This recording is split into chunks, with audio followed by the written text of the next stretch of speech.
ही सावन का हल्की बारिश हो रही थी। गांव बेलापुर की कच्ची गलियां पानी से भर चुकी थीं।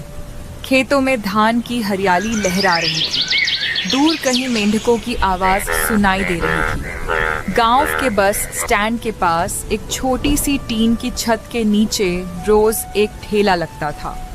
ठेले पर लिखा था रामू की गर्मा गर्म आलू टिक्की। रामू करीब 30 साल का मेहनती इंसान था।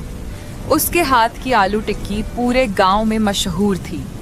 वह हमेशा ताजे आलू, घर के बने मसाले और देसी घी में टिक्की बनाता था। उसकी पत्नी सीता हर सुबह घर पर आलू उबालकर मसाला तैयार कर देती थी।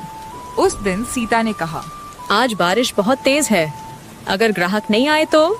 रामू मुस्कुराया। एक भी ग्राहक आया तो उसे खाली हाथ नहीं लौटाऊंगा। सीता ने टिफिन बढ़ाते हुए कहा, पहले अपना खाना भी समय पर खा लेना। रामू ने सिर हिलाया और ठेला लेकर बस स्टैंड पहुंच गया। बारिश लगातार हो रही थी। रामू ने अंगीठी जलाई, गरम तवे पर पहली टिक्की रखी।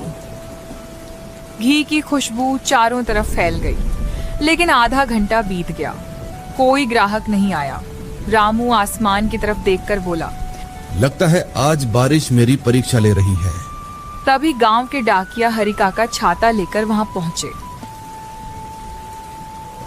रामू, एक प्लेट टिक्की बना दे, इतनी ठंड में तेरी टिक्की ही याद आई। रामू मुस्कुराया।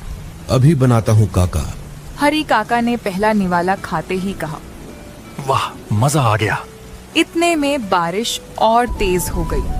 हरि काका जल्दी से चले गए। फिर 2 घंटे तक कोई नहीं आया। रामू चुपचाप बैठा बारिश देखता रहा।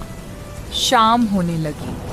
उसने सोचा, अगर आज टिक्की नहीं बिकी तो सब खराब हो जाएगी। तभी उसने देखा एक लगभग 10 साल का लड़का भीगता हुआ उसकी तरफ आ रहा था। उसके कपड़े पूरी तरह गीले थे। हाथ में पुराना सा थैला था। वह ठेले के सामने आकर रुक गया। उसकी नजर बार बार गरम टिक्कियों पर जा रही थी। रामू ने प्यार से पूछा, क्या नाम है बेटा? मोहन। टिक्की खाओगे? मोहन ने धीरे से कहा। खानी तो है। तो फिर एक प्लेट बना दूं? मोहन ने सिर झुका लिया। मेरे पास पैसे नहीं हैं। रामू कुछ पल उसे देखता रहा, फिर बोला, अगर पैसे नहीं हैं तो यहाँ क्यों आए? मोहन की आंखें भर आईं। दादी 2 दिन से बीमार हैं। उन्होंने कहा था कि गरम कुछ खाने का मन है। पूरे गांव में आपकी टिक्की सबसे अच्छी होती है, इसलिए चला आया। रामू कुछ नहीं बोला। उसने धीरे से तवे पर 2 गरम टिक्कियां रखी। ऊपर से हरी चटनी, मीठी चटनी और थोड़ा सा दही डाला। फिर प्लेट मोहन की ओर बढ़ाते हुए बोला, ये दादी के लिए है। मोहन घबरा गया। लेकिन पैसे? रामू मुस्कुराया। जब दादी ठीक हो जाए तब उनकी दुआ दे देना, वही सबसे बड़ी कीमत होगी। मोहन की आंखों से आंसू निकल पड़े। उसने दोनों हाथ जोड़कर कहा, मैं यह एहसान कभी नहीं भूलूंगा। रामू बस मुस्कुरा दिया। उसे बिल्कुल भी अंदाजा नहीं था कि अगले दिन वही छोटा सा लड़का उसकी जिंदगी में ऐसी खबर लेकर आएगा जो पूरे गांव को हैरान कर देगी। अगली सुबह भी बारिश नहीं रुकी। रामू हमेशा की तरह जल्दी उठ गया। सीता रसोई में आलू उबाल रही थी। सीता ने पूछा, कल उस बच्चे ने पैसे दिए?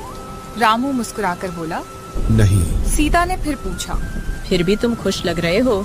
रामू ने धीरे से कहा, उसकी आंखों में झूठ नहीं था। मुझे लगता है उसकी दादी सच में बीमार है।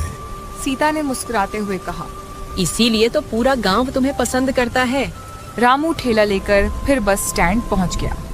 बारिश आज भी लगातार हो रही थी। उसने अंगीठी जलाई और टिक्कियां सेंकने लगा। करीब 1 घंटे बाद वही लड़का मोहन दूर से भागता हुआ दिखाई दिया। आज उसके हाथ में एक पुरानी छतरी थी। वह ठेले के पास आकर हाँफने लगा। रामू ने हंसते हुए पूछा, अरे इतनी जल्दी जल्दी क्यों भाग रहे हो? मोहन ने जेब से कुछ सिक्के निकाले। चाचा, ये लीजिए, कल की टिक्की के पैसे। रामू ने सिक्कों की ओर देखा। सिर्फ 20 रुपये थे। असल कीमत उससे ज्यादा थी। रामू ने पूछा। बस इतने ही। मोहन ने सिर झुका लिया। घर में बस इतने ही थे, बाकी मैं काम करके दे दूंगा। रामू ने सिक्के वापस उसकी हथेली पर रख दिए। इन्हें अपने पास रखो। मोहन घबरा गया। लेकिन चाचा, रामू ने मुस्कुराकर कहा। कल मैंने टिक्की बेची नहीं थी, दादी को खिलाई थी।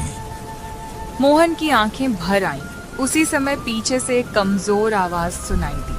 बेटा, यही है वो। रामू ने देखा, एक बुजुर्ग महिला छड़ी के सहारे धीरे धीरे उसकी तरफ आ रही थी। मोहन दौड़कर उनके पास गया। दादी संभल कर। बुजुर्ग महिला रामू के सामने आकर रुक गई। उन्होंने दोनों हाथ